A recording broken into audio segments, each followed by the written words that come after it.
আমাদের বন্ধুর আইবুড়ো ভাত। আমাদের সেই বন্ধুটা ঠিক স্কুল লাইফ থেকে, এখন সবার সাথে ঠিক দেখা সাক্ষাৎ হয় না, সবাই যে যার কাজে ব্যস্ত হয়ে গেছে বলে আজ ওর আইবুড়ো ভাত উপলক্ষে আমাদের সবার একসাথে মিট হলো। আইবুড়ো ভাতটা আইবুড়ো ভাতও দেওয়া হলো, আর হাসি ঠাট্টা মজা প্রচুর হয়েছে। নমস্কার, আমার চ্যানেলে সবাইকে স্বাগত। আমরা সকালে ভালো মতো করে খেলাম, খেয়ে দিয়ে তো উঠতে উঠতেই অনেক বেলা। আরে কড়াটা বসা, আগুন তো নিভে গেল।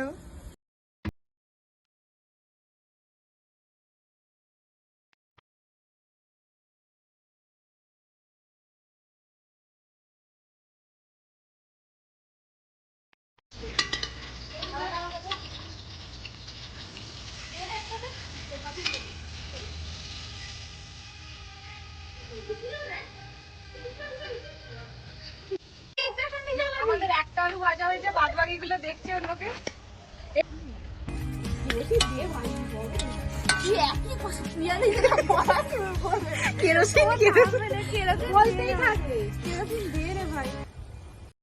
আজ আমি এই ভয়েস ওভারটা দিতে দিতে আমার সেই দিনের কথা খুব মনে পড়ে যাচ্ছিল।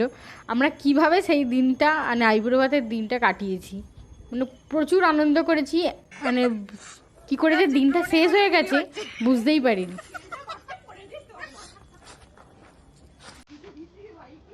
আমাদের আলু ভাজা হচ্ছে।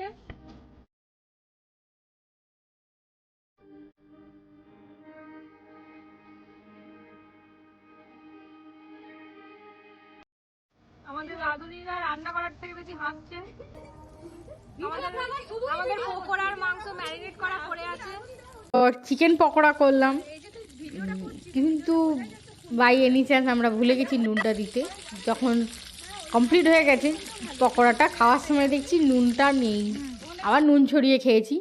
এতে ওদের কিছু খারাপ লাগেনি, তাতে দেখছি ভালোই লাগছে, মানে নুন নেই আর কিছু বোঝা যাচ্ছে না। আলু ভাজা, বেগুন ভাজা, সিম ভাজা, করলা ভাজা, শুধুমাত্র ওর আইবুড়ো ভাত দেবো বলে এতগুলো ভাজা করেছি, না হলে না ভাজা করলেও চলতো, এতগুলো ভাজা হলো। এটা হচ্ছে দই কাতলা। ও কিভাবে কি দিয়ে রান্নাটা করলো আমি সামনে ছিলাম না বলে আমি জানি না, আর বলতেও পারবো না, কিন্তু খেতে ভালো হয়েছিল। এরপর রেডি করে নিলাম চাটনিটা হয়ে যেতে এবার বসাচ্ছি মাংসটা। আদা রসুন পেঁয়াজ টমেটো সব দিয়ে আগে মশলাটা কষাচ্ছিলাম। এটা বন্ধুদের ভিডিও, তাই সব ভিডিও তো আমি করাও হয়নি, একটু একটু ছোটো ছোটো ক্লিপ নিয়েছি। এর মাঝখানেও আরও অনেক ক্লিপ আছে যেটা এর মধ্যে অ্যাড করা যায়নি, কারণ এর মধ্যে অনেক হাসি ঠাট্টা এর ওর পিছনে লাগা সবই চলছিল, তাই ওইগুলো আর এর মধ্যে অ্যাড করি। লাগাবো তো।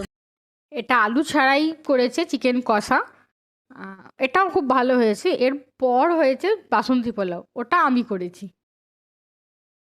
আমার ভিডিওগুলো ভালো লাগলে ইউটিউব থেকে দেখলে লাইক শেয়ার অ্যান্ড সাবস্ক্রাইব করে দেবেন, আর যদি ফেসবুক থেকে দেখো তাহলে আমাকে একটু ফলো করে দেবেন।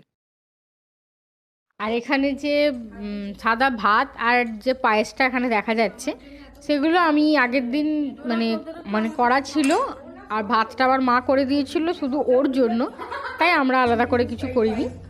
এরকমভাবে ওকে সাজিয়ে খেতে দেওয়া হলো, আর আমরা খেয়েছিলাম কলা পাতায়।